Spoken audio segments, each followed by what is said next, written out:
Hello friends, welcome to my channel Civil Eye. In this video, I am going to share you about bond development test of PSC sleeper. Concrete sleeper का bond development test as per AREMA standard किस तरह किया जाता है इस video में दिखाने वाले हैं।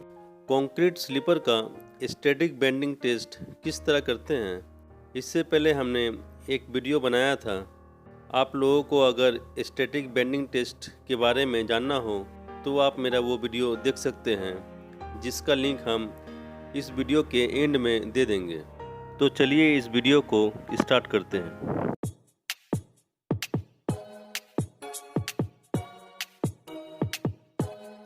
कंक्रीट स्लीपर का बॉन्ड डेवलपमेंट टेस्ट क्यों करते हैं, सबसे पहले हम ये समझ लेते हैं। कंक्रीट स्लीपर के ऊपर लगातार ट्रेन के व्हील का वर्टिकल फोर्स पड़ने से कंक्रीट और प्री स्ट्रेसिंग स्ट्रेंड्स का बॉन्डिंग धीरे धीरे खराब हो जाता है, जिसके कारण कंक्रीट स्लीपर में क्रैक आ जाता है। इसी कारण से कंक्रीट और प्री स्ट्रेसिंग स्ट्रेंड्स का बॉन्डिंग स्ट्रेंथ जानने के लिए बॉन्ड डेवलपमेंट टेस्ट किया जाता है।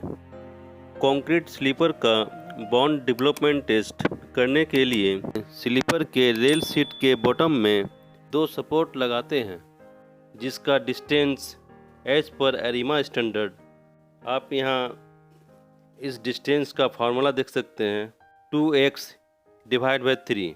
तो सबसे पहले हमें x का वैल्यू क्या है ये जानना है। यहाँ x जो है रेल सीट के सेंटर से स्लीपर के एंड तक का डिस्टेंस है। हम अभी जो स्लीपर टेस्ट करने वाले हैं, इस स्लीपर का x वैल्यू 493 mm है।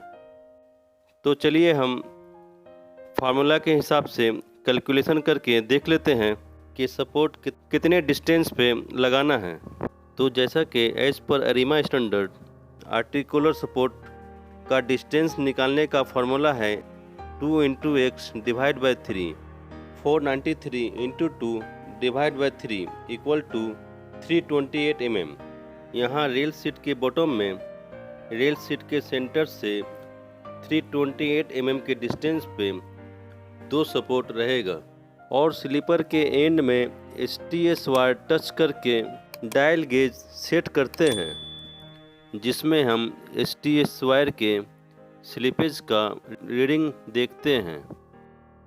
इस डायल गेज का रेंज 0 to 200 माइक्रोमीटर होता है और रेल सीट सेंटर के टॉप में रिक्वायर्ड लोड अप्लाई किया जाता है। बॉन्ड डेवलपमेंट टेस्ट करने के लिए as per AREMA standard required load का कैलकुलेशन किस तरह करते हैं, चलिए देख लेते हैं।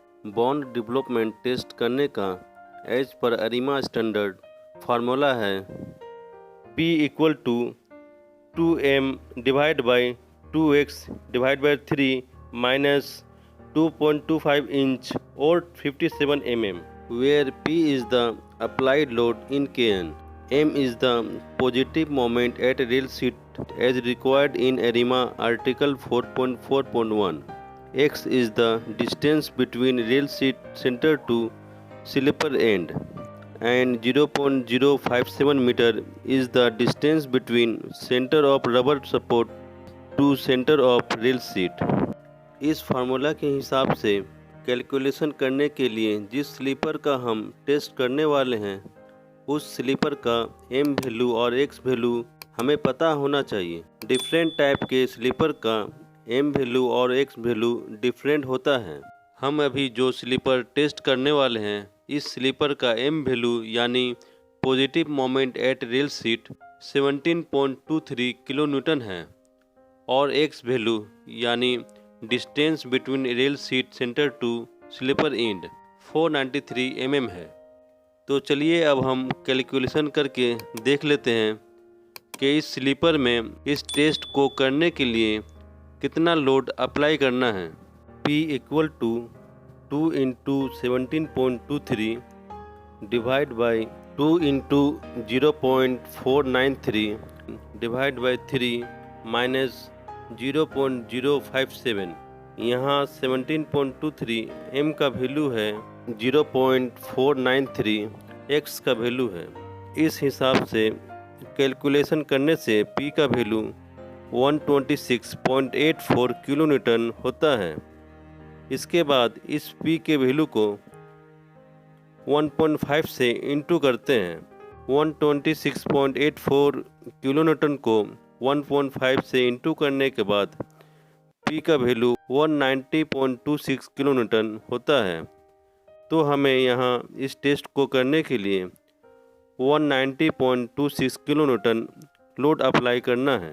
तो चलिए हम इस स्लीपर में 190.26 किलोन्यूटन लोड देकर देख लेते हैं कि STS वायर कितना माइक्रोमीटर स्लिपेज होता है।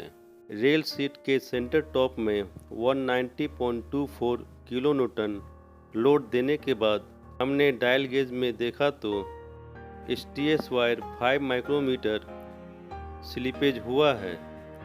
As per AREMA standard STS wire का स्लिपेज लेस देन 25 माइक्रोमीटर होना चाहिए।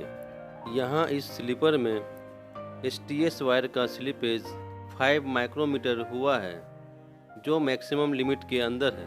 तो इसका ये मतलब है कि ये स्लीपर बॉन्ड डेवलपमेंट टेस्ट में पास है।